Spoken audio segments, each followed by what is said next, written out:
और बड़ी खबर राहुल गांधी को सुप्रीम कोर्ट से मिली राहत से जुड़ी। मोदी सर ने मामले में सुप्रीम कोर्ट से राहत मिलने के बाद राहुल गांधी संसद में वापसी का रास्ता उनका साफ होता नजर आया। कांग्रेस की कोशिश है कि वो मॉनसून सत्र का हिस्सा बने, क्योंकि राहुल गांधी को सुप्रीम कोर्ट से राहत मिल गई और सुप्रीम कोर्ट ने राहुल गांधी की दोष सिद्धि पर रोक लगाई, जिसका सीधा मतलब यह हुआ कि राहुल गांधी की संसद सदस्यता बहाल होने का रास्ता साफ हो गया, जिसका जश्न कांग्रेस दफ्तर के अंदर नेताओं ने एक दूसरे का मुंह मीठा करके मनाया। सुप्रीम कोर्ट से राहत मिलते ही राहुल गांधी और प्रियंका गांधी कांग्रेस दफ्तर पहुंचे, जहां मौजूद कार्यकर्ताओं में उन्हें देखकर जबरदस्त उत्साह नजर आया। अंदर जाने के बाद खरगे ने राहुल को मिठाई खिलाकर उन्हें बधाई दी, जिसके बाद वो उनके साथ प्रेस कॉन्फ्रेंस में आए और राहुल की संसद सदस्यता बहाल करने का मुद्दा उठा दिया। डिस्क्वालीफाई करने में सिर्फ 24 घंटे में सब कुछ हुआ। अब देखेंगे अब कितने घंटे में उनको रीइंस्टेट करते हैं। इस प्रेस कॉन्फ्रेंस में खरगे ने विक्ट्री साइन दिखाकर जीत की खुशी भी जाहिर की, लेकिन राहुल ने नपे तुले अंदाज में अपनी बात रखी। सुप्रीम कोर्ट से राहत मिलने के बाद राहुल गांधी ने प्रेस कॉन्फ्रेंस में उनका साथ देने वालों को शुक्रिया कहा और इसे सच की जीत बताते हुए ये जता दिया कि वो आगे आने वाली चुनौतियों के लिए तैयार हैं। आज नहीं तो कल, कल नहीं तो परसों सच्चाई की जीत होती है।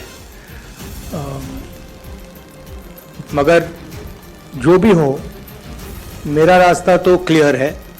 मुझे क्या करना है, मेरा क्या काम है, उसके बारे में मेरे दिमाग में बिल्कुल क्लैरिटी है। तो वहीं प्रधानमंत्री के सरने मामले में सुप्रीम कोर्ट से राहुल गांधी को राहत मिलते ही कांग्रेस दफ्तर के बाहर जश्न मनने लगा। देश के अलग अलग हिस्सों से दिल्ली पहुंचे कांग्रेस कार्यकर्ताओं ने पटाखे फोड़े, ढोल बजाए और डांस करके अपनी खुशी जाहिर की और ये कार्यकर्ता सुप्रीम कोर्ट का फैसला आने से पहले ही वहां पहुंचने लगे। उन्होंने जश्न की पूरी तैयारी भी की थी और जैसे ही फैसला आया, कांग्रेस दफ्तर के बाहर आतिशबाजी शुरू हो गई। पटाखों के शोर के बीच ढोल भी बजे।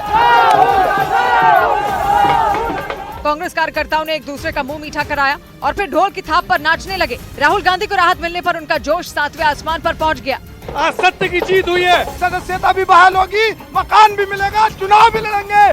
प्रधानमंत्री के सरने मामले में राहुल गांधी को 2 साल की सजा हुई थी, जिसकी वजह से उनकी संसद सदस्यता चली गई थी। इससे पहले प्रधानमंत्री के सरने मामले में सुनवाई के दौरान सुप्रीम कोर्ट ने निचली अदालत के फैसले पर सवाल उठाए। राहुल गांधी को गुजरात के सूरत की सेशंस कोर्ट से 2 साल की सजा मिली थी, जिसके बाद नियमों के तहत उनकी संसद सदस्यता चली गई। सुप्रीम कोर्ट ने इस पर भी सवाल उठाए और यही नहीं, उन्हें दिल्ली में मिला सरकारी आवास भी खाली करना पड़ा। लेकिन सुप्रीम कोर्ट ने जैसे ही राहुल गांधी की दोष सिद्धि पर रोक लगाई, उनकी आगे की राह आसान हो गई। कोर्ट में इस मामले में सुनवाई के दौरान दोनों पक्षों को जिरा के लिए 15 मिनट का समय दिया गया, जिसमें राहुल गांधी के वकील अभिषेक मनु सिंघवी ने दलील दी कि भाषण के दौरान राहुल गांधी ने जिन जिन लोगों का नाम लिया, उनमें किसी ने मुकदमा नहीं किया। और जब 15 मिनट की जिरह पूरी हुई तो सुप्रीम कोर्ट ने राहुल गांधी को दोषी ठहराए जाने के साथ ही उन्हें सुनाई गई सजा पर भी रोक लगा दी और राहुल को इस मामले में अधिकतम 2 साल की सजा सुनाए जाने पर सवाल उठाया, क्योंकि लोकसभा सचिवालय ने इसी आधार पर राहुल गांधी की संसद की सदस्यता को खत्म किया था। तो अगर आप कारण नहीं बताओगे तो उसका आधार नहीं होगा, तो 2 वर्ष कैसे आपने लागू किए एक साथ? इस मामले में पूर्णेश मोदी की याचिका पर राहुल ने 2 दिन पहले जवाब दिया था और माफी मांगने से इनकार कर दिया था।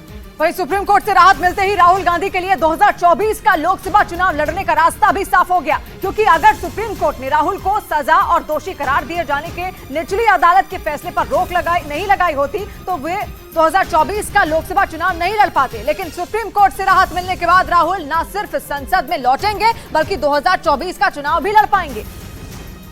यही वजह रही कि राहुल को मिली राहत से केवल कांग्रेस ही नहीं, विपक्षी गठबंधन इंडिया के नेता भी खुश नजर आए। ममता बनर्जी, तेजस्वी यादव और अखिलेश यादव समेत इंडिया में शामिल कई नेताओं ने खुशी भी जाहिर की और राहुल की जीत को विपक्षी गठबंधन इंडिया को मजबूत करने वाला बताया, क्योंकि सुप्रीम कोर्ट से राहत मिलने के बाद राहुल 2024 का चुनाव लड़ पाएंगे, क्योंकि अगर उन्हें राहत नहीं मिलती तो 2024 का चुनाव नहीं लड़ पाते।